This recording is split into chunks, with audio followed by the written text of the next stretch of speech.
Asalaamu calaykum waraxmatullaahi wabarakaatu.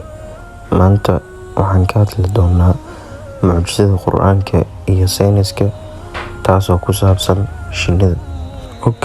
Intaanan usii gelin barnaamijka, waxaan doonaynaa inaan fahamno waxyaabo muhiim u ah fahamka barnaamijkeena. Sidaan la socono, afafka dunida looga hadlo dhammaantood waxay leeyihiin lab iyo dhidig.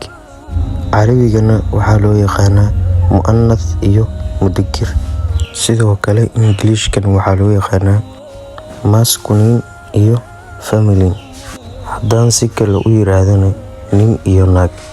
Sidaasoo kale waxaan ognahay in afafka dunida ay leeyihiin qaab rag loola hadlayo oo la fahmayo in rag la hadlayo, iyo qaab dumar la hadlayo oo la fahmayo in hadalkan u socdo dumar.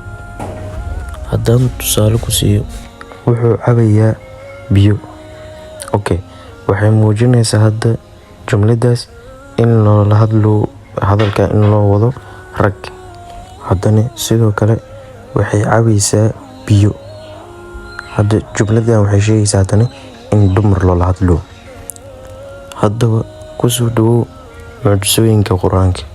Inta aanan u gelin barnaamijka, aan isdul taagno Qur'aanka Kariimka. Suuratu Nahl aayadda 68 iyo aayadda 69. وأوحى ربك إلى النحل أن اتخذي من جبال بيوتا ومن الشجر ومما يعرشون.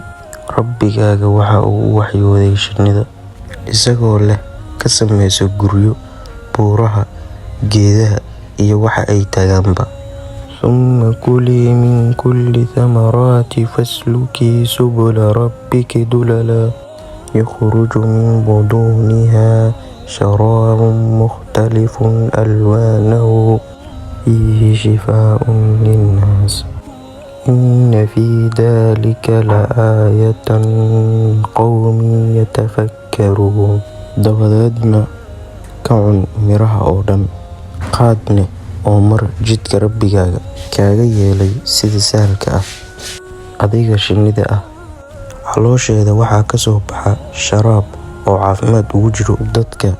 Xaqiiqdii tan aayad ayaa ugu jirto dadka fakaraya ama qoomkii fakaraya. Haddaba shinni afka Carabiga waxaa lagu yiraahdaa naxal.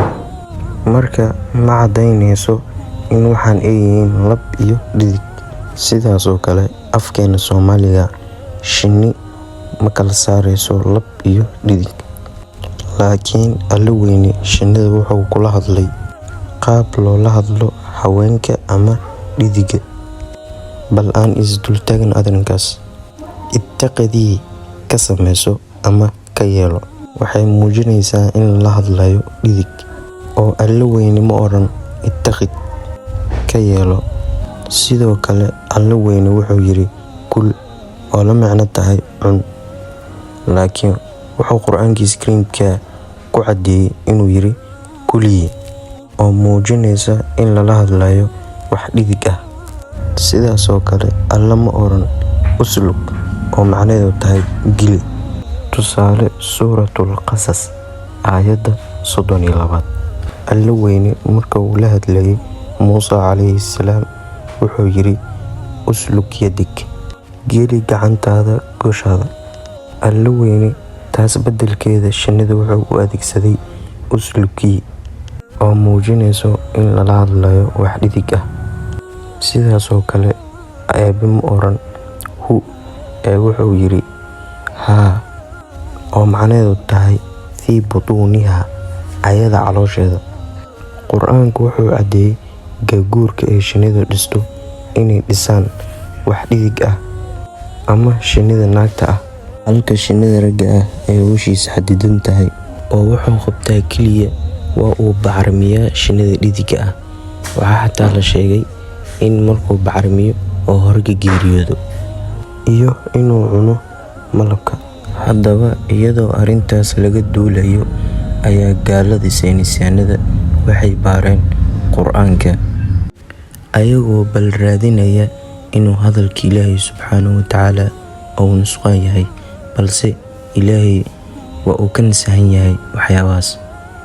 Qarnigii 20aad waxay ogaadeen in hadalka Eebbe uu sax yahay. Waxay ogaadeen in gaaguurka shinnida ay dhisto shinnida dhidibka ah ama haweenka. Maanta Jimcada intaas ayaan jeclaystay inaan idin soo gudbiyo. Assalaamu calaykum waraxmatullaah.